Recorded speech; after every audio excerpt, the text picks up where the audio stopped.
En el programa de hoy vamos a hablar de tables, de mucha carne e indigestión, de drogas, de mucha música y también de menopausia. Esto es Caldo de Cultivo.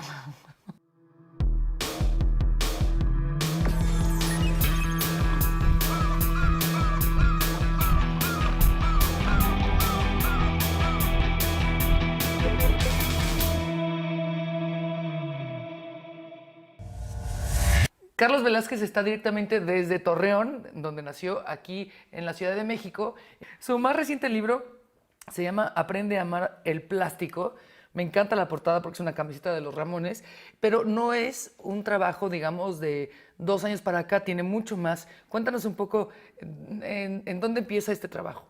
Bueno, yo empecé a escribir crónicas en el 2011, ¿no? Empecé a escribir incluso columnas. Yo solamente era un ñoñito de la ficción, o sea, yo me dedicaba a escribir mis cuentos, a hacer la tarea y ya, ¿no? No era nada ñoña tu literatura, pero bueno, tú lo No, sí, dijiste. pero me refiero que estaba muy consagrado a la forma y al género. Entonces yo empecé a leer a Sergio González Rodríguez, empecé a leer mucho a Tom Wolfe y a Hunter S. Thompson. Y entonces en mi columna empecé a poner en práctica algunas de las cosas que había aprendido en estos libros. Y poco a poco me fui soltando. Empecé con textos muy pequeños de 2.500 caracteres, luego de 3, 4 páginas, hasta que hice crónicas de 20 páginas. Eso fue más o menos en 2011. Y de 2011 a la fecha he escrito pues muchísimas crónicas. He hecho 2 libros, El Karma, El Pericazo. También en Cagliari, en el Pericazo Sarmiento. Pero no tenía un libro de crónicas misceláneas.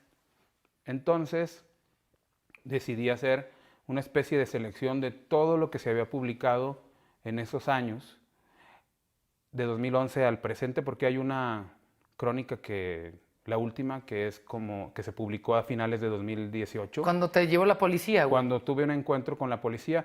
Técnicamente me llevaron, pero nunca fui a dar a la prisión. O sea, nada más me esposaron, me subieron a la patrulla y después me dejaron ir con la advertencia de que no escribiera nada.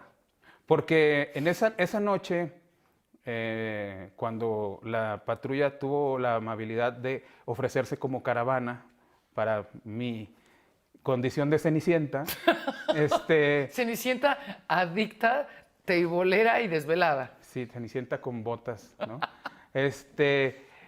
Habíamos ya llegado a un acuerdo para que yo quedara en libertad, pero uno de los implicados, uno de mis amigos que está en la crónica, cuyo nombre no puedo decir, pero está ahí con un seudónimo, tuvo la brillante idea de decirle al policía que yo era periodista.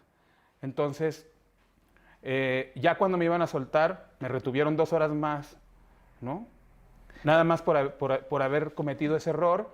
Y al final, cuando me dejaron ir, me dijeron, te vamos a dejar ir, pero no queremos que escribas absolutamente nada de esto. Acto seguido, yo lo primero que hice fue escribir una crónica. Y no quiere decir el nombre, aparte lo respetas mucho, o sea, menciona a esta persona con la que vivió esta aventura, pero no menciona su nombre, y mucho menos en este programa porque trabaja en nuestra empresa. No vamos a decir jamás quién fue. Esa noche llevaba lentes rojos estilo Ray-Ban, pero marca Bacardí. Lo que quiero decirles es que, y lo mismo, y te agradezco mucho que me invitaste a presentar tu libro en Minería aquí en la Ciudad de México, es que no hay forma de describir tu literatura más que entrándole de lleno como gorda en tobogán y dejándote ir, ¿no? Eso me gusta muchísimo porque hay cosas que se cuentan la historia o el tipo de cosas que se plantean, pero aquí lo que hay que hacer es leer así, a calzón quitado a Carlos Velázquez. Y decías aparte además, qué cinismo el tuyo, que nunca más vuelves a perder un avión a propósito. ¿Qué pasó antes de que llegaras a la Ciudad de México? Híjole, pues tuve un pequeño contratiempo. Me desperté, abrí los ojos y dije, sí lo puedo conseguir, sí lo voy a lograr, porque muchas otras veces lo he logrado. Me di un baño rápido, tomé el coche, fui y lo dejé afuera, bueno, en la casa de mi madre, tomé un Uber y cuando llegué el avión ya había partido. O sea que no vas a disciplinarte. Es que no, creo que no es falta de disciplina y ya, o sea, he reincidido tantas ocasiones que yo creo que ya es más bien un problema de orden psicológico. Porque para mí pasar por el aeropuerto siempre, siempre me crea un contratiempo. A veces me da gripa, a veces me duele la cabeza, a veces me duele el estómago. O sea, he volado tanto en mi vida que ya, o sea, es una experiencia traumática para mí. Aparte con lo insuficiente que es ahora el aeropuerto de la Ciudad de México, o sea, el estrés que te genera, Cabrón. ¿no? O sea, ahí todo el mundo, mientras está en el aeropuerto, tiene un acceso de colitis. Y hablando de otros problemas gastronómicos, tú cuentas un episodio de tu vida. Carlos es un melómano, pero feroz. Es decir, escucha música en su casa, en CD, en vinil. Yo lo he visto con sus audífonos en los camiones y va a todos los conciertos que puede. Y en una de esas vino a la Ciudad de México, al Vive Latino. Tuvo el error, la estupidez de irse con Rulo a tragar quesadillas. ¿Y qué fue lo que pasó en ese bonito Vive Latino? Que viene aquí, por cierto. Pues fue un desastre porque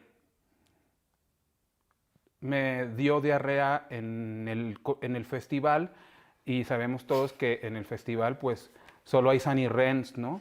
Y sin papel. Entonces me pasé toda la larga jornada corriendo no de escenario en escenario, sino de escenario al Sanirren, de Sanirren al escenario, del escenario al Sanirren, y pues con una deshidratación tremenda, ¿no? Pero no es, o sea, una cosa es tener, no sé, una o dos veces, pero esto fue algo violentísimo. Sí, lo que pasa es que se nos ocurrió comernos unas quesadillas, no recuerdo si fue en la calle de Oaxaca, pero fue en algún lugar de la Condesa. Oye, vamos a hablar de más diarrea, de intoxicación por comida, de tables y todo eso. Lo que quiero decir, y lo digo muy honestamente, los temas que nos has acostumbrado a leerte, sobre todo en el rubro de la crónica, pues tienen muchas veces que ver con los mismos elementos. Pero lo que me sorprende mucho de la literatura de Carlos es que nunca es monótono. ¿Me explico? O sea, puedes estar hablando de un festival, como en este caso, y no estaba hablando del festival, estaba hablando de sus intestinos. Y por eso me gusta Carlos Velázquez. Vamos a una pausa y regresamos.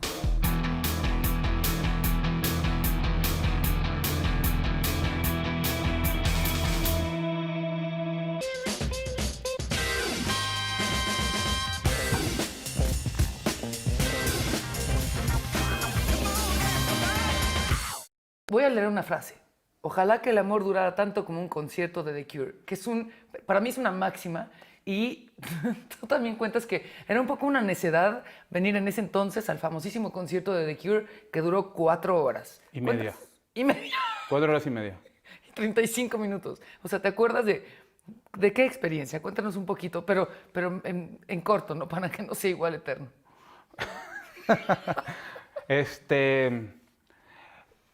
Soy fan de The Cure. Todos somos. Todos somos fans de The Cure. Tenía mucho la ilusión de ver a la banda. Había leído, como lo digo en el texto, una columna en página 12 que decía un periodista que no iba a The Cure porque iba a durar más que el Lago de los Cisnes. A mí me pareció más largo que La Última Tentación de Cristo en 2 VHS. ¿Te acuerdas cuando tenías 2 VHS? Se acababa el primero, lo sacabas y ya metías el segundo. Pues fue una experiencia traumática porque yo soy de la idea de que cuando vas a un concierto de rock tienes que salir Puta, hasta acá, güey, con la claro. energía hasta arriba y que la banda te haya dejado muy satisfecho o con ganas de más. Pero 4 horas y media me parece una tortura. Es que lo que yo lo digo también un poco ahí es que imagínate tú un orgasmo de 4 horas y media. O sea, aunque sea una cosa muy placentera el orgasmo, 4 horas y media es demasiado. O sea, terminarías odiándolo. Claro, Terminarías odiando el sexo. Dirías, no, por Dios santo, 4 horas y media es demasiado, ¿no? O sea, no sé, un coito de 25 minutos está muy bien, ¿no? ¿Para qué quieres 4 horas y media? No, claro, claro. Entonces eso fue lo que pasó. O sea, fue una tortura y fue someterse pues al capricho de... La necedad, tú lo dices. Sí, al al principio. capricho de Robert Smith, que... Pero me da mucho gusto porque yo sé que esa crónica a muchísima gente te acribilló, ¿no? Porque aparte están siempre los posters que dicen, es que fue justo un orgasmo de 4 horas y media. para mamar, estarías tirado en el piso. Pero además me gustó mucho que Carlos lo que tiene es que no hace concesiones. O sea, no porque sea The Cure o Metallica o lo que sea, dice, no, pues es que... Y hay mucho poser aquí en este país que nada más porque el nombre del grupo o del cantante es tan pesado, no dice que hay cierto concierto de Bob Dylan que fue una mierda y nos ha pasado. Dice, y aparte se mete con Robert Smith. Confieso que durante todo ese tiempo pensé que el líder de la banda era una figura de cera. Un holograma no, porque está cabrón tanta grasa. Porque está cabrón, tanta grasa no puede digitalizarse. La tecnología no da para esas dimensiones. Hasta que se movió. Disque bailó. O sea, te metes directo con nuestra pobre tía Robert Smith.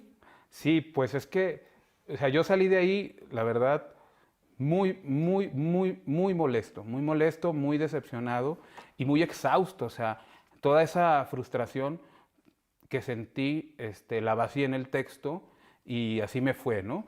Pero yo lo que quería era un poco tratar de transmitir lo que sentí esa noche en el concierto y lo que sentimos muchos, ¿no?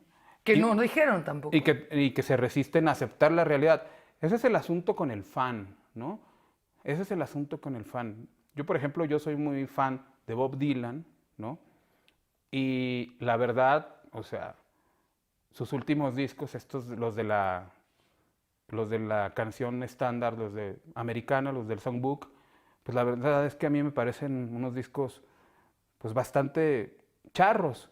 O sea, no es que estás oyendo a Frank Sinatra, ¿verdad? Claro, claro. O sea, claro. entonces, pues, hay que aceptar, creo yo, lo que tienes delante, ¿no? O sea, uno como fan también tiene la obligación de decidir qué le gusta y qué no le gusta. Y si te gustó mucho el álbum de tu banda favorita anterior y el nuevo no te gusta, pues tienes que decirlo, ¿no? Yo, por ejemplo, tengo una playera de Manic Street Preachers, Ya lo veo. que es una banda que yo adoro, pero solamente sus primeros 4 discos me parecen valiosos, y después pues, se han vuelto un grupo pop, y hay que decirlo también. O sea, los últimos discos de Manic Street Preachers son malísimos. Bueno, pues cada quien lo suyo y ya. A mí me da mucho gusto que lo digas tal cual. O sea, tú eres muy congruente, a diferencia de muchos otros autores o músicos que vienen al programa, que de pronto... Gracias por quemar a tus invitados, María. No, que conocemos. Bueno, y ellos saben quiénes son, de alguna manera. Pero eres muy congruente. Si no te gusta, no te gusta. Si vas a hablar de consumo de cocaína, vas a hablar de consumo de cocaína. Y nunca lo pones como afuera. Siempre hablas de ti en primera persona en el sentido de, con este valor de decir, yo hice esto, yo pienso esto, yo me cagué en el Vive Latino.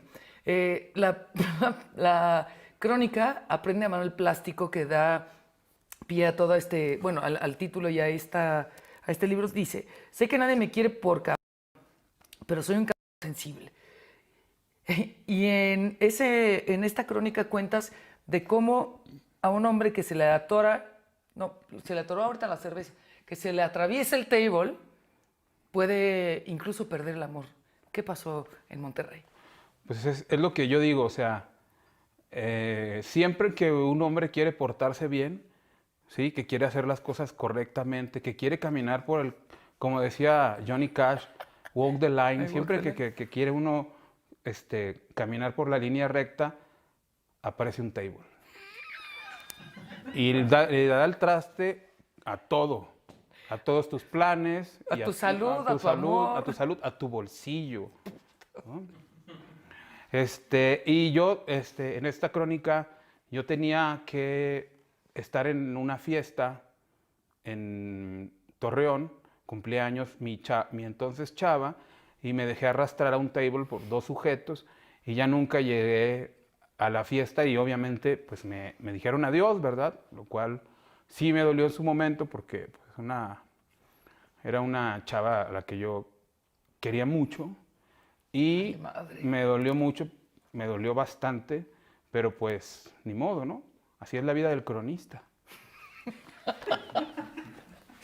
Tienes una relación que aquí nos las planteas un poco con la Ciudad de México. Desde decirle Ciudad Godín, hay una crónica que a mí me fascinó, que tiene que ver con el tráfico.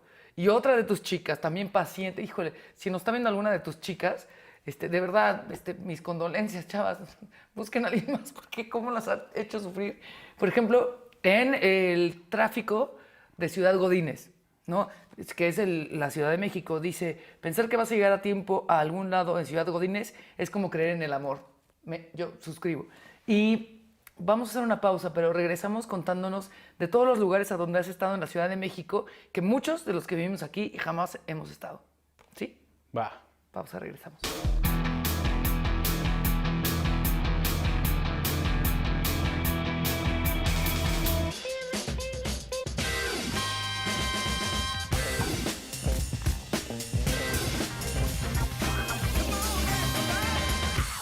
Hablábamos de la Ciudad de México. Cuéntanos en dónde has transitado y por qué. Bueno, he conocido gran parte de la ciudad. Es imposible abarcarla. Es imposible. Cada día los espacios por donde me muevo son más reducidos. Sin embargo, he tenido la oportunidad de ir a muchos sitios a los que mucho chilango promedio no ha tenido la suerte de visitar, ¿no?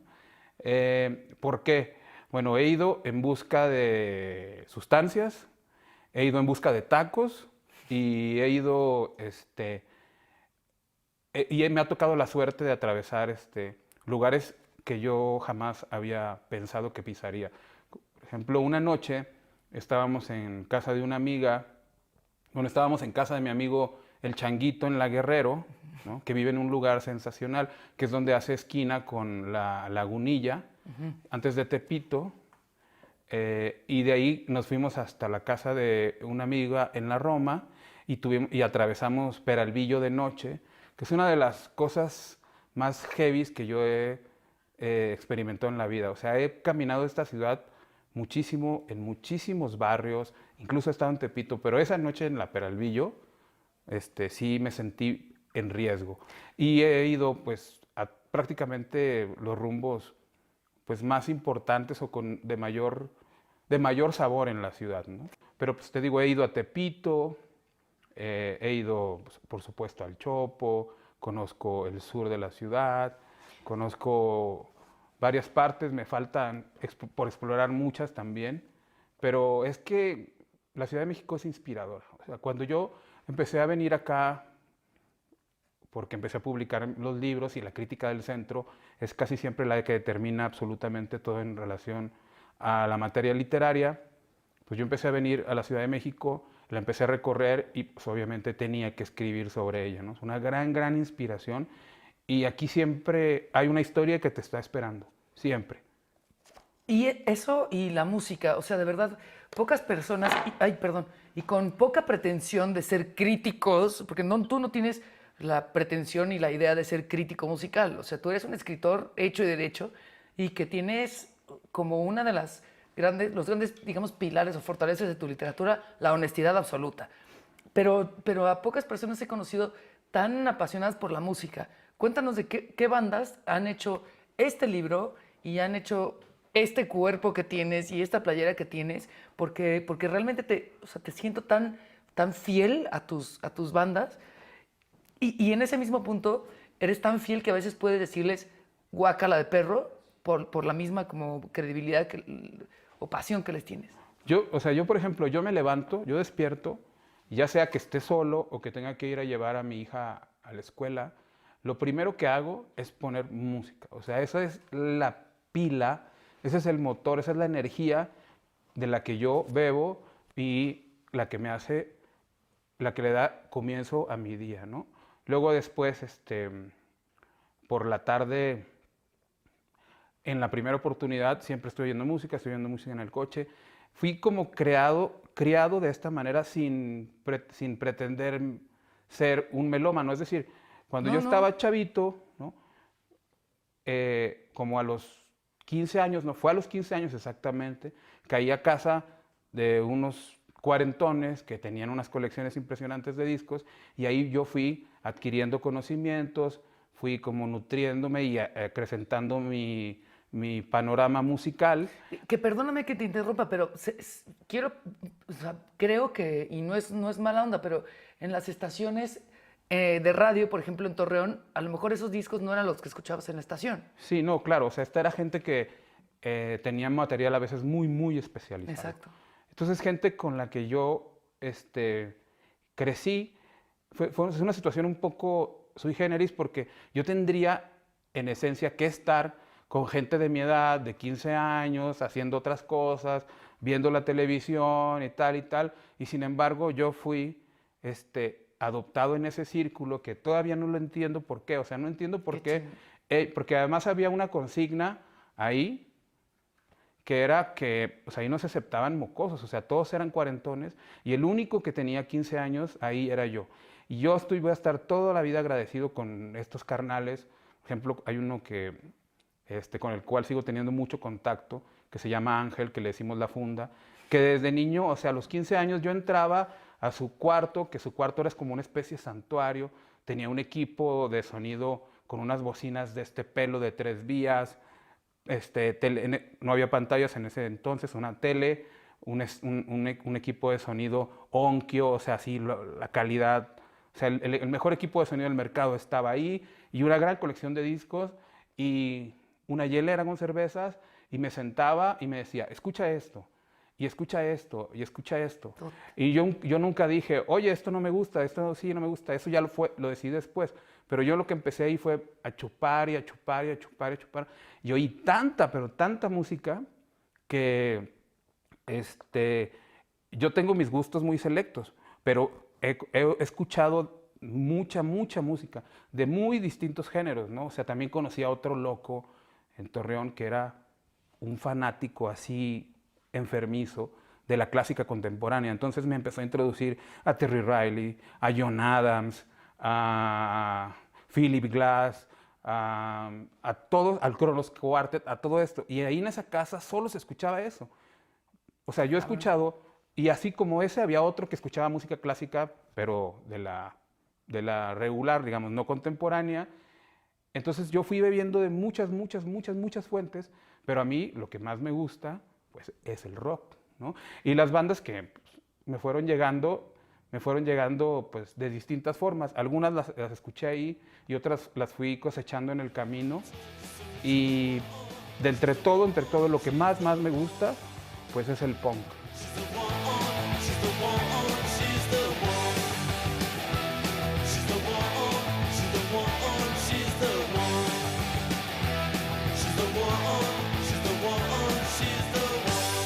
Esto fue Caldo de Cultivo, gracias.